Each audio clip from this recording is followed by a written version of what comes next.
What's going on, people? It's another edition of the NITRO Insider Podcast, and this is the ratings analysis for daytime Monday, November 11th. Obviously, today is a big day in the Nitro daytime scene, mainly because we have extended daytime to 13 hours. We have added in the 6 a.m. and 7 a.m. hour. It's been added in since Saturday, but this is the first weekday of the 6 a.m. and 7 a.m. hour. And as I told you guys in the last video, it's beneficial to a lot of the networks that have kind of struggled to find their place in the other slots of the day. So it's kind of for them, it's more of an opportunity to kind of monopolize some of those earlier times. So I kind of get their morning lineups off to a better start. And that did happen for the other networks. I mean, it really did, because ICE, obviously, they didn't program the first 2 hours, just put repeats there. So it was wide open season for the other networks. And the other networks that did program those hours of original programming, for the most part, they did pretty well. So we're going to go over everything in detail. Like I said, a lot of times I'd rather do this in my voice than writing it out, because I could go over things in detail better when I talk about it, through my voice. So let's get started here. Let's just talk about the 6 and 7 a.m. hour alone. We're going to go through all the networks. We're not just going to talk about one network at a time with these 2 hours here. We will be going over the individual networks for the later hours. But for right now, because the way it was constructed, we're going to go into this. So let's start off with SBC, because they really had the top program at 7 a.m. 6 a.m. And it's on with Joyce DeWitt, which premiered to 16.49 million viewers. Now, that is a huge start for Joyce DeWitt, because Joyce DeWitt was actually on earlier in the season, and it started the season pretty promising, and then competition really hit it. Because it started out, I remember when the season started, it was beating, if you guys are still able to go on to the site on Pro Boards, you can see those first couple of weeks. I believe, I can't remember. I think because I remember AM North America, which was airing on ICE. Because remember, this is when we still had 8 a.m. as the first hour. They had AM North America, and AM North America was struggling. So that actually led ICE to making a change. Maybe I think about 2 weeks into the season, they made the change of putting Sarah and Jesse AM in there, and that show has taken off ever since. That was a huge move by Rebecca Herbst and company. She has done a great job with ICE and daytime this season. Her and Kelly Monaco, they're just bouncing off each other and just doing their thing right there. But it's on with Joyce DeWitt. Had a nice start, almost 17 million viewers. That's pretty good for SBC, because right now they don't really have like competition. Because like even Rod is in repeat mode at 6 a.m. So I don't know if Joyce will go downwards, but there is a program they better pay attention to though here in the next few days. Okay, on let's start with RTV. They had Newlyweds premiere, and Newlyweds actually surprisingly did pretty well. Now, I put in a rating scale to let you guys know what's acceptable daytime. I've been meaning to do that for weeks. When I did it in prime time, I meant to put one in for daytime so you guys can see what's good for you and what's bad for you. Now, you might have your own standards, and that's okay. If you have your own standards, that is okay. You could go by this system. I know for RTN, since RTN is still new, RTV is still like a federal division, even though all of the networks get the same amount of coverage. There's no separation between national and federal in daytime. That's only in prime time. So the reach for viewers is still pretty large, So the standards might be okay. Maybe something that's in 6 or 7 million might be okay with you. it depends on the situation. Though. I would say it just depends on the situation, how you look at it, because 6 or 7 is like pretty much borderline the average. So it just depends on where you look at it. You look at the competition. You could probably say, "Oh, this, because it's got this kind of competition, I'll probably accept it for now. Maybe move it around in the future. Just do things like that." But the goal should always be to get about 10 million. But 10 million actually, it's actually pretty hard to get there. Like Ice and Raw for the most part makes it look pretty easy, but that's because they got the lead-in support to get into the 20s and stuff like that. But for the most part, you know, I thought that for the most part, Newlyweds was actually a pretty good sign because when you look at the rest of RTV, anyways, the rest of the lineup, most of their shows did around about 5 million or somewhere under that. There was only like one other show later on the day that actually did over 8 million, which is the Mendoza line for daytime. You know how the Mendoza line in prime time for the national division is 35 million. In the federal division, there's 16.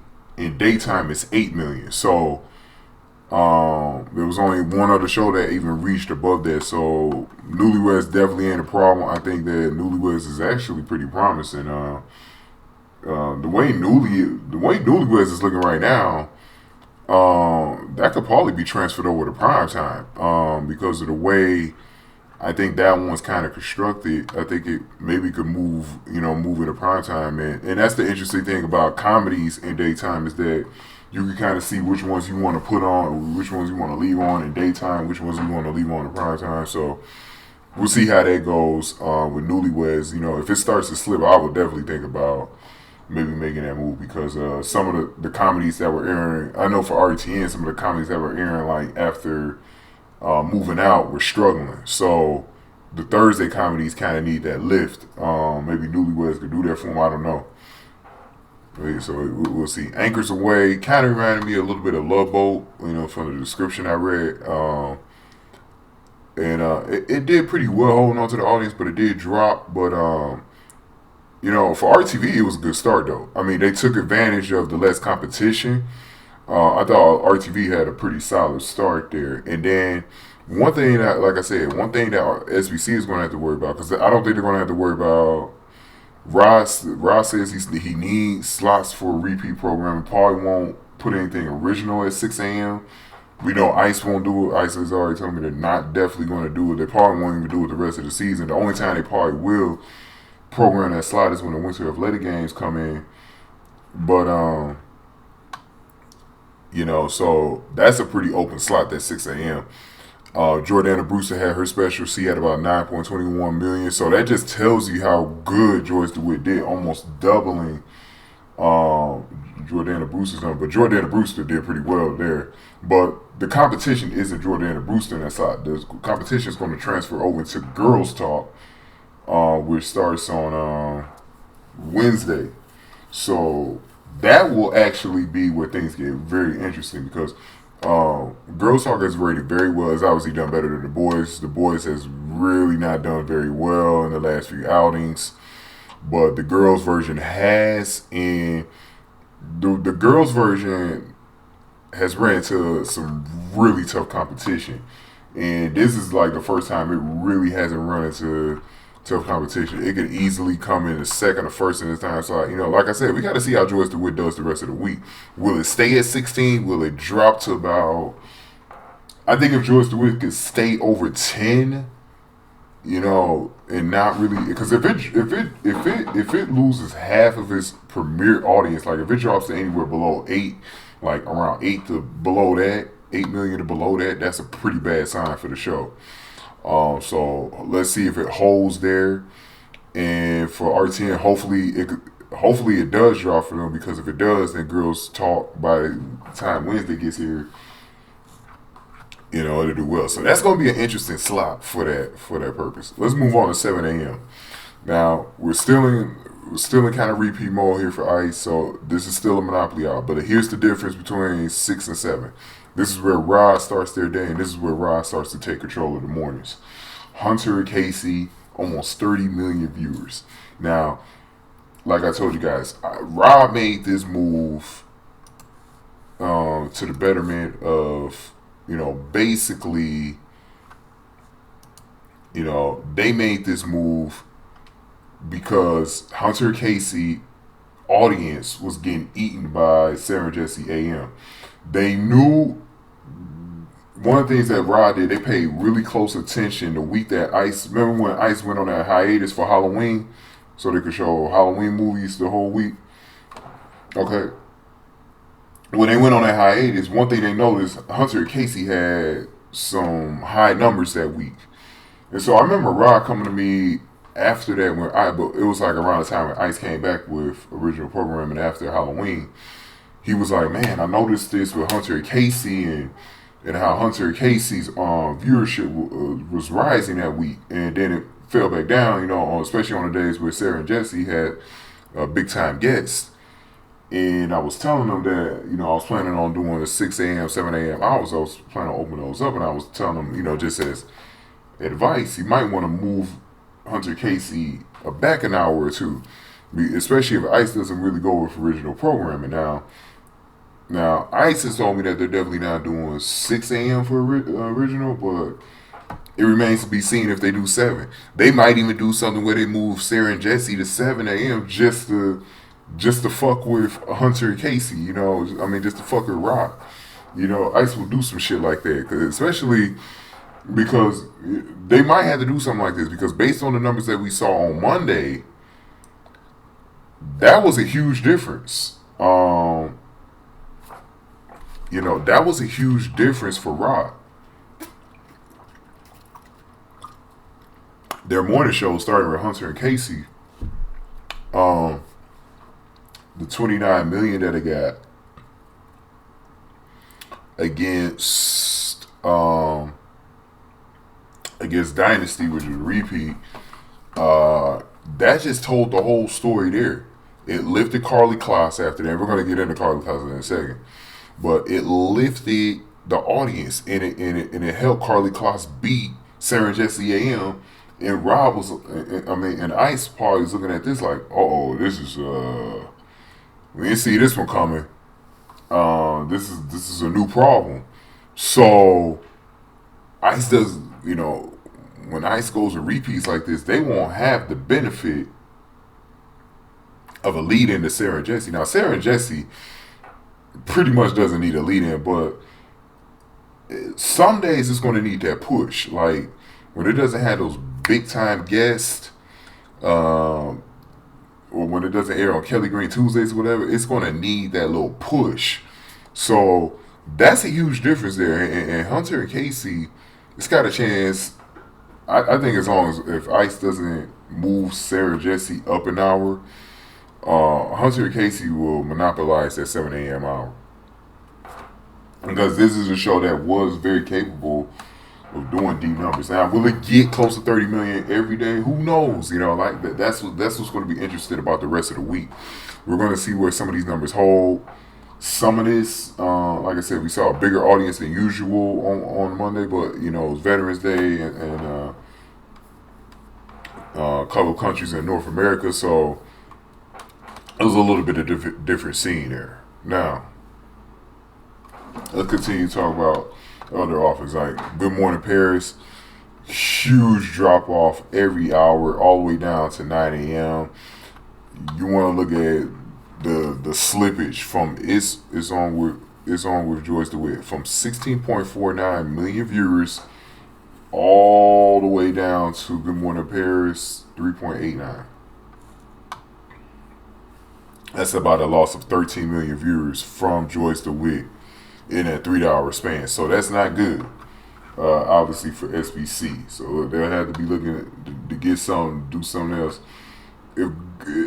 See, the thing is with Good Morning Paris is that, it's really going to be relied on how Joyce DeWitt does.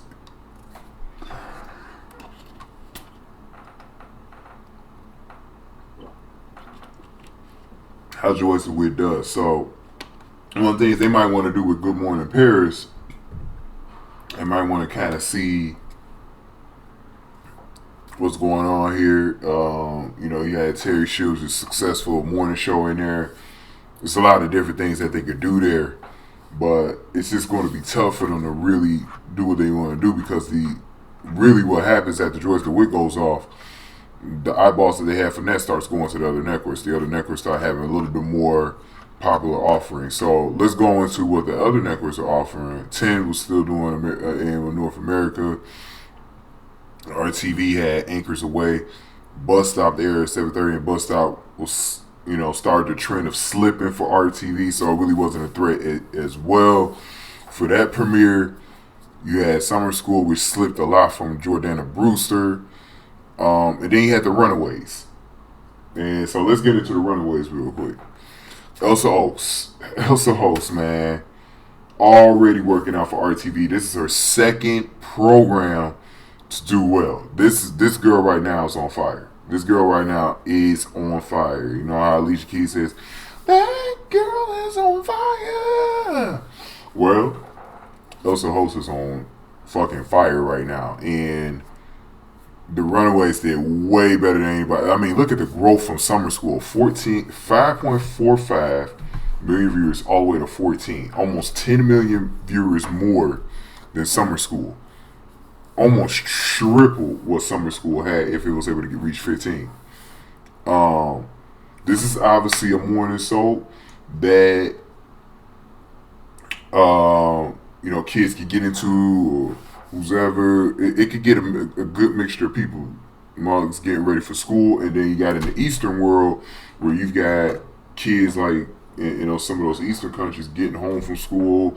Then you had the people who are home during the day, watching the soap operas in the afternoon. They could keep up with the Runaways. So the Runaways right now, that's a really good number for the Runaways. Now the Runaways.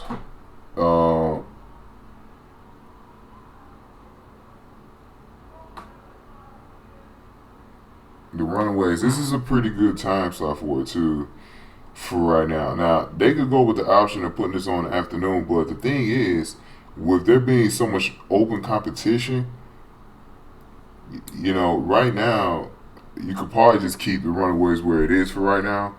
But the Runaways definitely is looking like a show that if you could give it a good partner soap, it can do well. It can do well.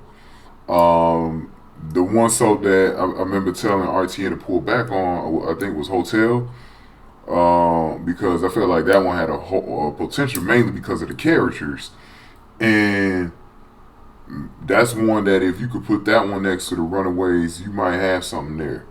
Because Runaways is very diverse. Runaways can work as it could work as a morning and afternoon soap. After school, teen soap. It can work like that. So it's very versatile where RTN decides to, put it. Right now they had it starting at 7:30, and that gave Marion Street a boost, even though Marion Street has really kind of lost its way lately.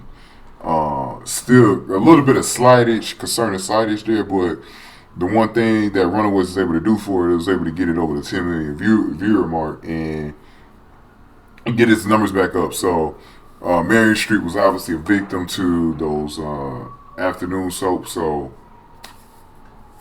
that's a nice little comeback for Marion Street, but it's something to still keep an eye on for RTN overall. But it's going to be interesting to see the way this is set up because, and it's funny too. Let me tell you this. I mean, obviously with the Runaways coming on right there, we all know that there's a rivalry right now between Carly Kloss and Elsa Host. And I mean, well, it's mainly Carly Kloss versus the whole RTN studio and Denise Richards because they got into a little bit of a fight doing contract negotiations last week. And Carly Kloss felt like Denise Richards turned her back on her, so she signed with Rod. She did a little sneaky move to sign with them because Carly Kloss was demanding a lot of things, which was kind of disrespectful, demanding so much. Her and her agent talking about you need to package me with Taylor Swift and all of this, and then she still wasn't even sure she was going to go there. And Carly Kloss is one of the Chicago girls in the draft, even though she's not represented by Jamie Gertz like Alexandra Morgan and Erin Heatherton are, but it looked like she was allowed to go to RTN, and then she doesn't go there, so that started the whole Carly Kloss little feud, and she's been like an irritant to RTN. So Rod is trying to use her hate for RTN and RTN's hate against her against them by putting rookie versus rookie. And so I had conversations with Rod and RTN about it. I was going back and forth because Rod actually noticed that it was Elsa Holt's show in that time. So he read RTN's schedule really carefully, read the descriptions, and he knows that Elsa Holtz was starting it. So he purposely put Carly Kloss against the Runaways, because the Runaways is actually going to come on at 8.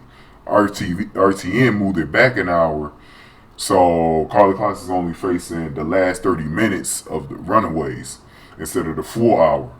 So Rob was trying to do the rookie versus rookie thing to take down the Runaways, and Rob was smart because Rob did recognize that Elsa Holtz is a draw, and look at the numbers for Runaways.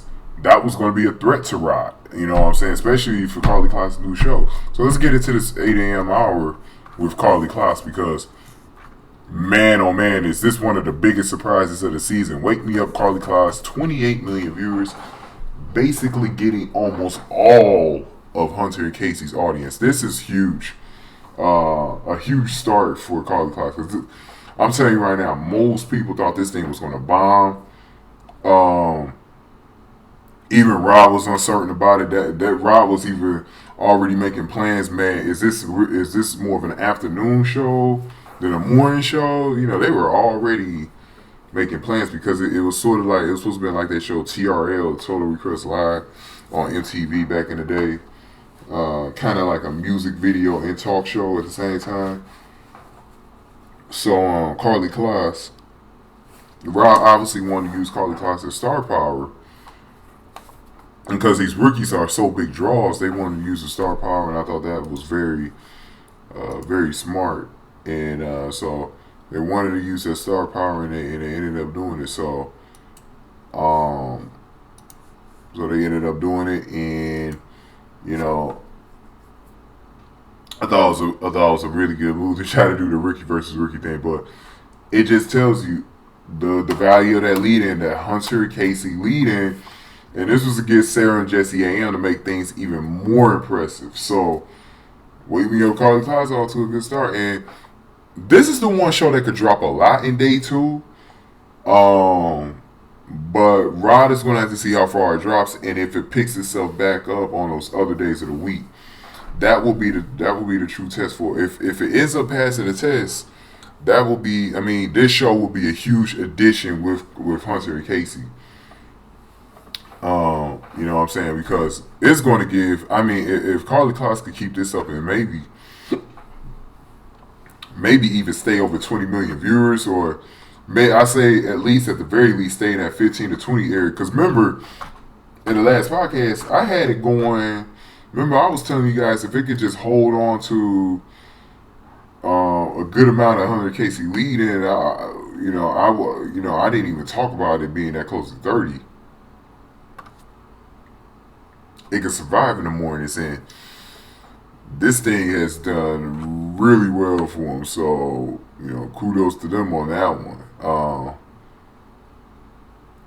Beating Sarah Jesse A.M. on the first day. Now, the thing is, at 9 a.m., this is where they took a little bit of a hit, and I even think Rod saw this one coming, because I remember Rod was telling me, he said, man, one of these talk shows are going to bomb on me, and he thought it was going to be live with Whitney and Michael, and obviously that was the case, and Uh, he was right. He was right for planning ahead and kind of getting those things in an incredible juncture, because the thing about that slot is that, like I was telling you guys, because I said they are going to do this, they're going to have backload the second hour with guests and stuff, and the first hour more like talk radio. So the second hour, Sarah Jesse AM, should see boost every day. So when they have better guests on tomorrow, that might, that was the thing for Rod, and like I told you, Rod had the option of moving Carly Klaus they had the option of 9 a.m., but they looked at two different things. Us, the hostess, the Runaways, and they noticed that second hour, Sarah and Jesse AM was probably going to be the higher rated hour. So with them not having that much confidence in Whitney and Michael, they threw that in there. So I think the plan is right now, that slot probably will become a soap slot for Rod. I don't even think they're going to replace it with another talk show. I think what they might do is they might transfer, because Rod has already told me. I mean, he told me this before this. He says if Whitney and Michael bombs in week one, he's going to get rid of this thing in the first week. Like, he's not even going to let it go a second week. So he might be pulling it. If the numbers stay down, he might be pulling it. And really, one of the things that he just wanted to do, he wanted to get Whitney Cummings some type of talk show vehicle, because she's very funny with people. And so we might be able to see something where she's transferred over to one of the other talk shows. There's been some talk that, there's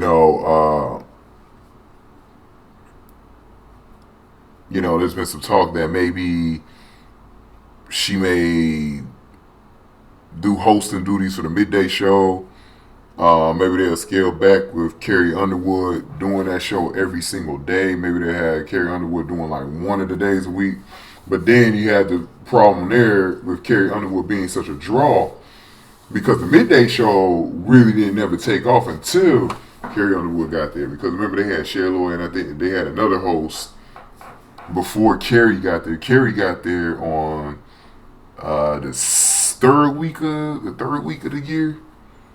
And then that's when the show took off. So they got to be kind of careful. I think they're going to look at that really carefully, and they're going to look at maybe putting a soap there at 9 a.m. to kind of counter Sarah and Jesse AM. And, even RTN, when I was talking to RTN about it, they said they expected one of those talk shows to bomb. They thought it would be Carly Klaus, but I kind of knew, even before I had my meeting with D Styles, I said, man, Live and Whitney and Michael might be the one to bomb on them, because it's just not going to work out. When you go against Sarah Jesse AM, there's no chance in hell that was going to succeed. But the positive for them was Guiding Light doing this thing. Before I get to Guiding Light, because there's some important stuff on that one, let's go over the things that was at 9 a.m. real quick. We had Kindergarten starting on RTV, and Highway Patrol, both shows didn't slip as badly as Bus Stop or Anchors Away did, but it was still some slippage. But they were able to kind of keep things over 5 million. So depends on the way RTV looks at that situation, but neither show is a standout at this point. So it was just sort of mildly done. Now the concern from the is Search and Rescue. And remember how I was telling you, Hotel needs a slot, and this is the one show that RTN was going to keep an eye on.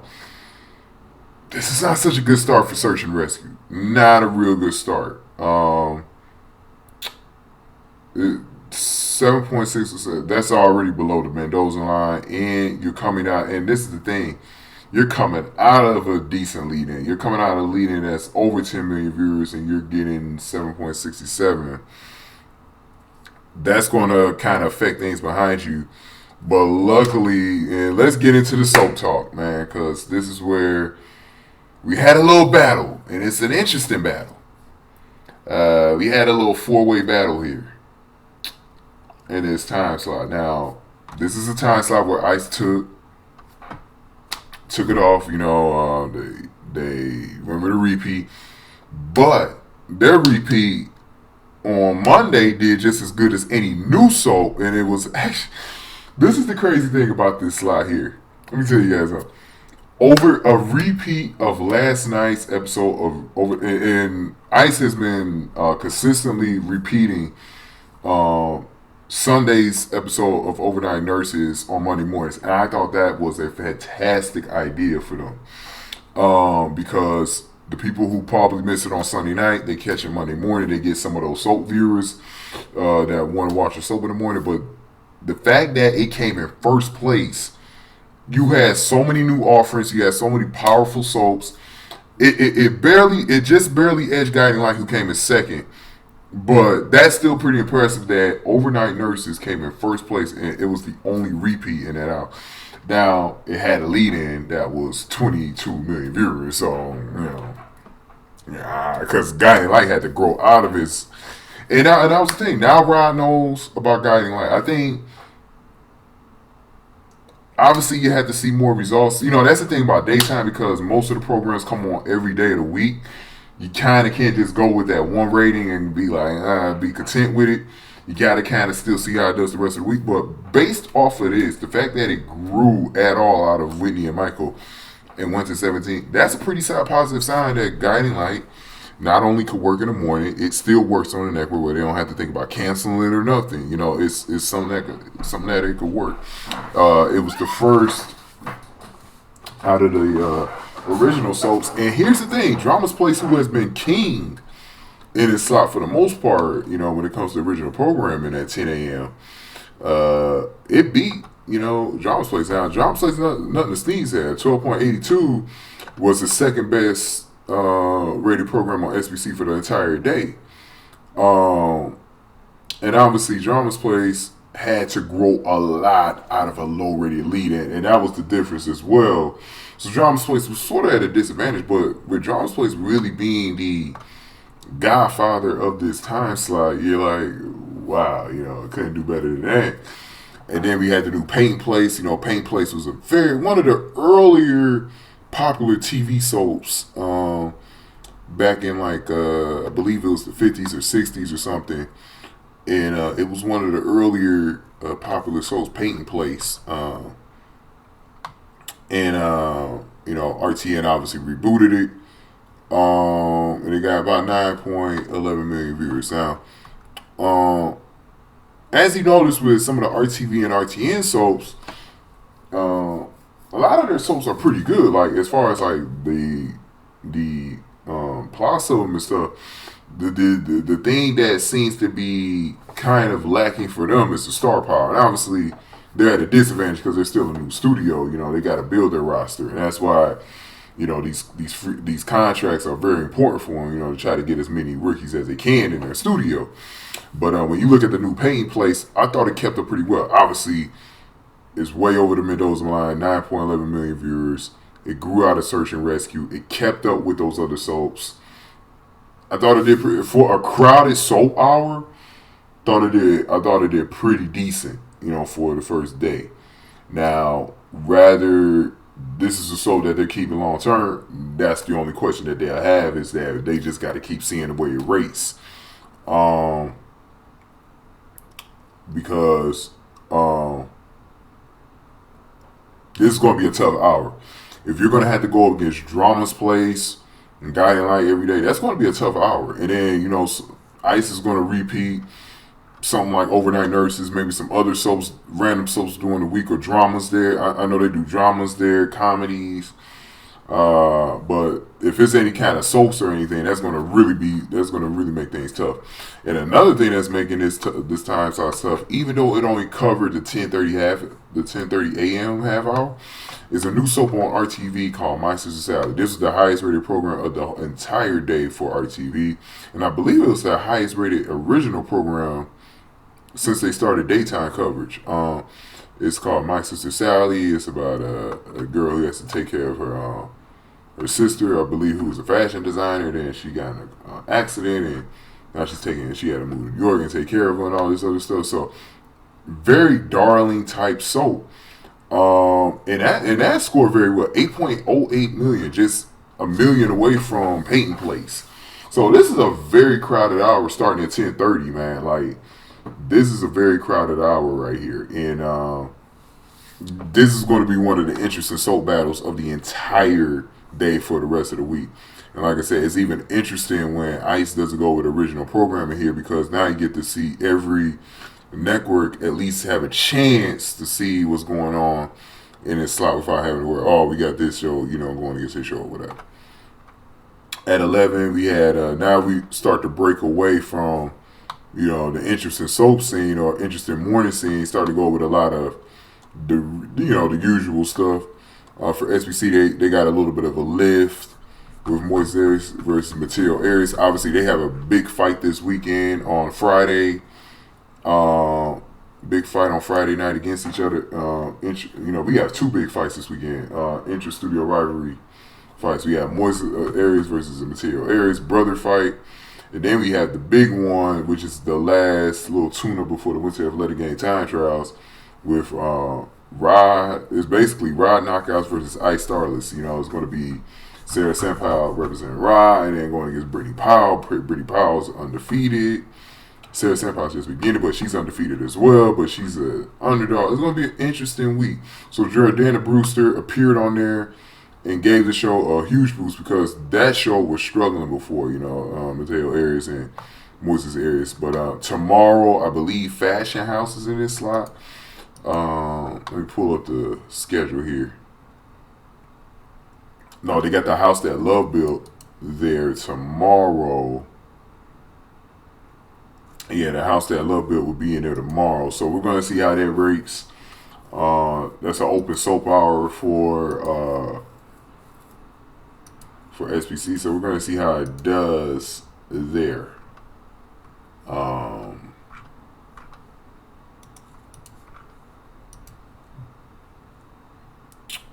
Let's see.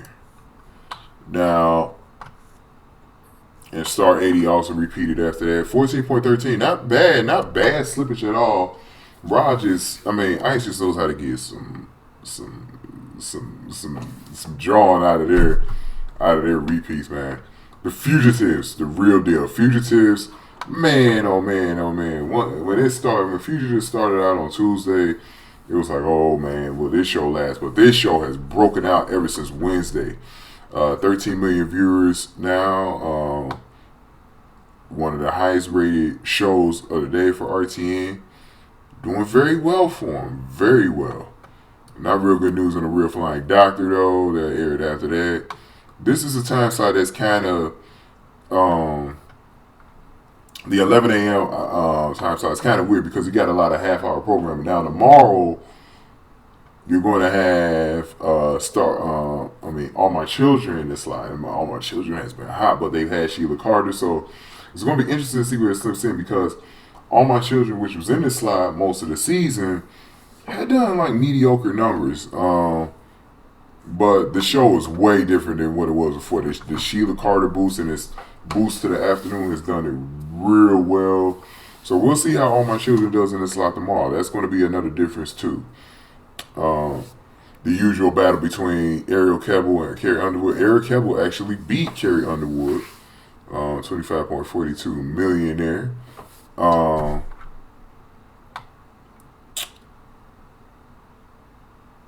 Bitter Creek had one of the worst lead-ins of the day, but got over 5 million viewers, 5.15. Bitter Creek in that premiere.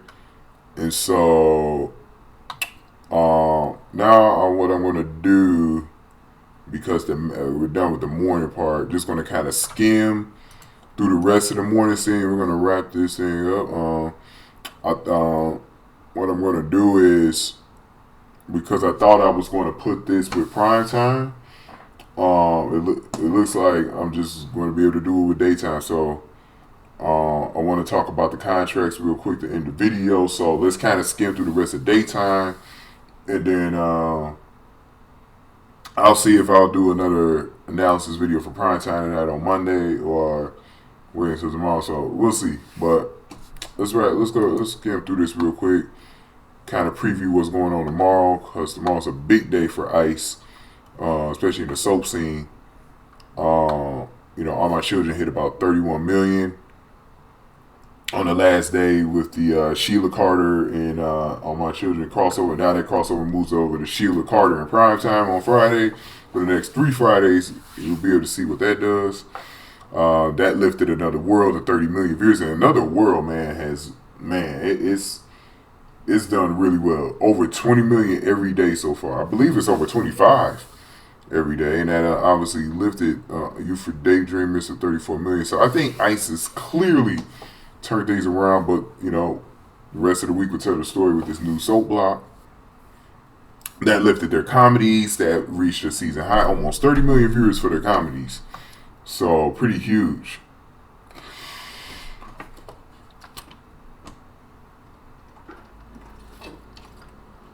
Pretty huge for them at ICE to have that kind of lift for the rest of their lineup. Ain't No Mountain High Enough was in their boxing.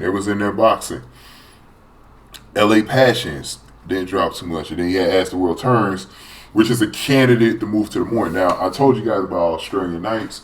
Ra is definitely confirming to me that there is going to be moved to daytime for Australian Nights as early as next Monday. Now, Ra did tell me he's just waiting this is before he saw Whitney and Michael ratings.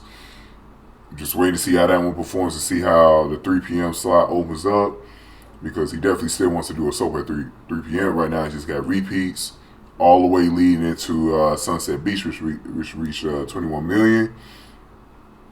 And Sunset Beach has done a nice job. But the other thing is that, Sunset Beach might move up an hour because ICE doesn't really have any soaps at 5 p.m. So there's been some talk that Rod may actually use that for soaps. The 5 p.m. and 6 p.m. hour may move Sunset Beach up an hour and do Australian Nights at 6.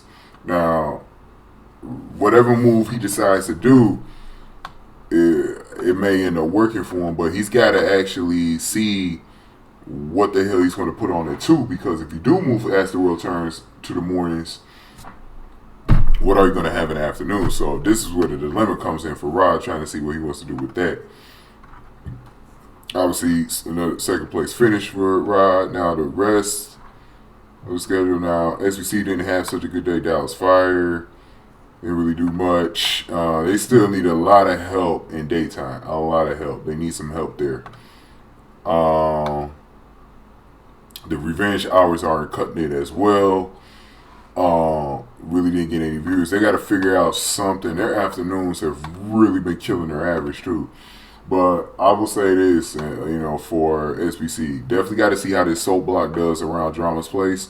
See how the house that Love built. See if there's any momentum from the TSN. And it's on with Joyce DeWitt, kind of building out of that one. Kind of seeing where that goes. SBC, they got some setup pieces, but hey, you're still getting beat by RTN. And SBC actually came in 5th place behind 10. 10 came in 4th. Thanks to WFL football, a couple of repeats of that. And the Carpenters Hour live rehearsals obviously really lifted them, because they almost had about 20 million at 6 p.m. So that did really well for them in that 6 p.m. hour. Now, for SBC, one of the options they have is that ICE is going to be selling the rights to some of their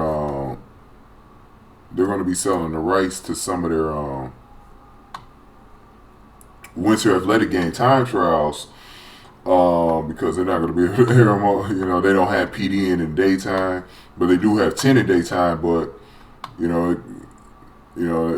want to see if they could get a third network. So maybe if SBC could pony up the money, maybe they could get the rights to some of those to be able to run some of those time trials, so they could kind of just kind of get some time to think about what other shows they want to show right now. SBC really needs to figure it out. They got to figure out the afternoon, because the afternoon part is what's really killing them.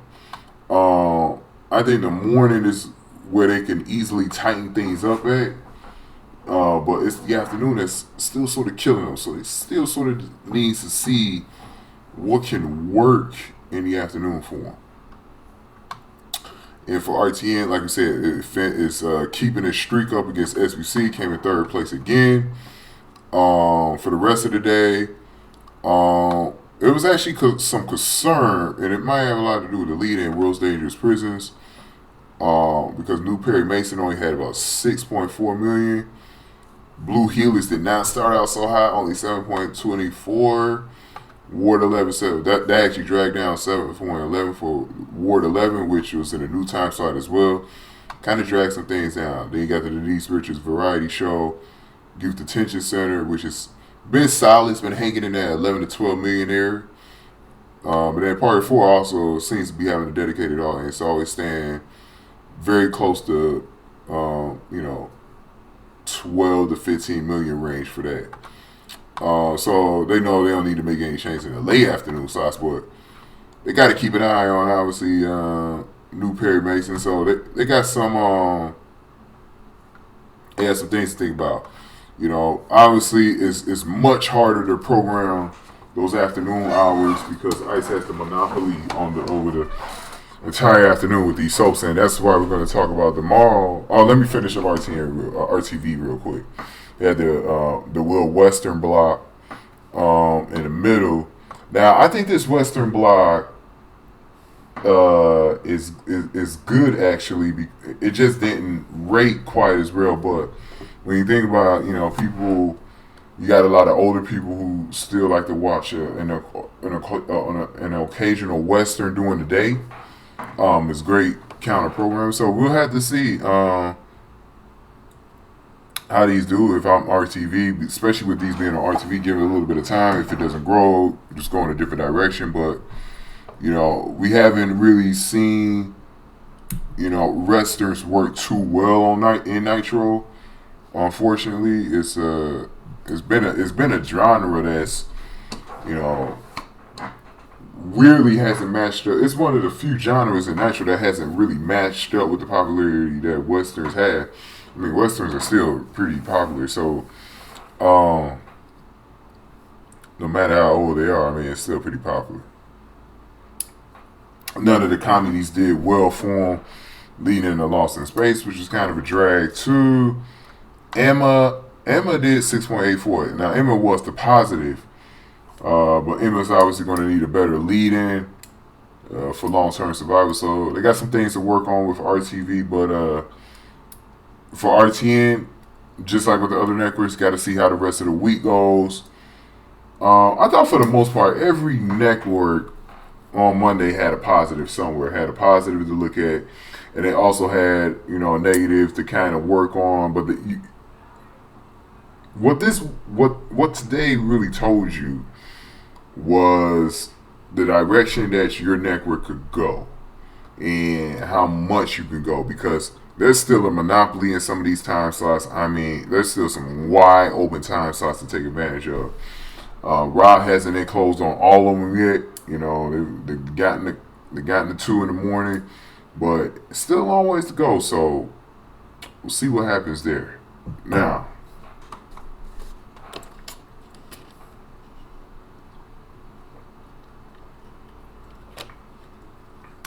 it's contract week. And I'll probably go into depth a little bit with this, a little bit more here. Tell you what I'll do. I'll probably end up pausing this and finishing it when I wake back up, because I want to go in a little bit more detail. I don't want to sell this short, so I'll go in a little bit more detail because I really didn't get any sleep today, so I'm gonna try to get some sleep, and go into the contracts in detail. So I'm gonna do that.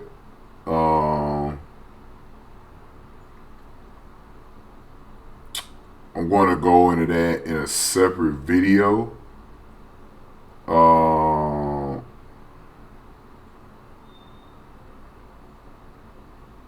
I'm I'm going to go into that in a separate video. So I'm going to make, it's going to be called Contract Negotiations Update. I'm just going to make a video talking about the contracts, and I'll do a few of these this week, and I'll probably do about maybe 2 to 3 of these this week, and just dedicate the whole video to contracts. All that way, you know, we can just get into it. So let's do that. Let's pause here. Let's do that, and thank you guys for watching. And yeah, so I'll see you guys at the contract. That video should be out, by the way, within the next day or two. I'm going to try to record it as soon as I got the energy, and I have time and energy, and I'm going to record that contract negotiation video, the first one, because I definitely need to talk about, I need to set up the scene for the contracts, because we're going to have our first contract decision probably on Tuesday. Selena Gomez is probably going to make her first one, and then got a big trade that's about to happen with the Shield sisters. So all of that and more. I hope you guys learned some stuff from the video about the daytime scene. I'll definitely be doing another video later in the week for daytime, talking about what's going on. So let you guys know where you're at with that. But that's going to do it for now. Thank you for listening in. Enjoy. And also for the new format that I got in the ratings reports, if you notice in the ratings reports, I've got the scale now included with where you can actually see the daytime presence, the leaders. I'm going to do the same thing in prime time. I'm going to do for the executives in prime time as well. So you guys will see every single day who's in charge. The 3 main people in charge of the studio every day, and when there's ever a change, I'll just, you know, because I got the picture shown, I'll just change the picture. So I think it gets a little bit more in depth to see, you know, in character to see where these where these actors are at. So so thank you for listening, and peace.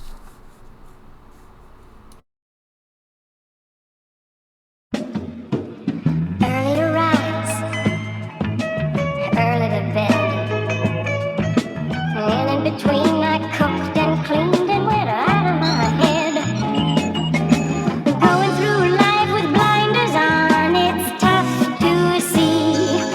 I had to get out from under and look for me.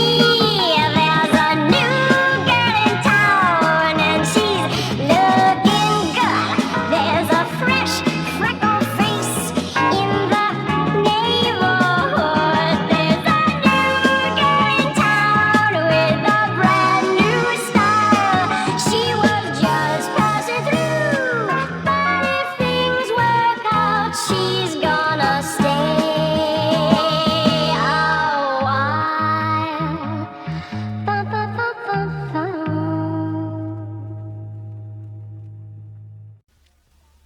I used to be sad. I used to be shy. Funniest thing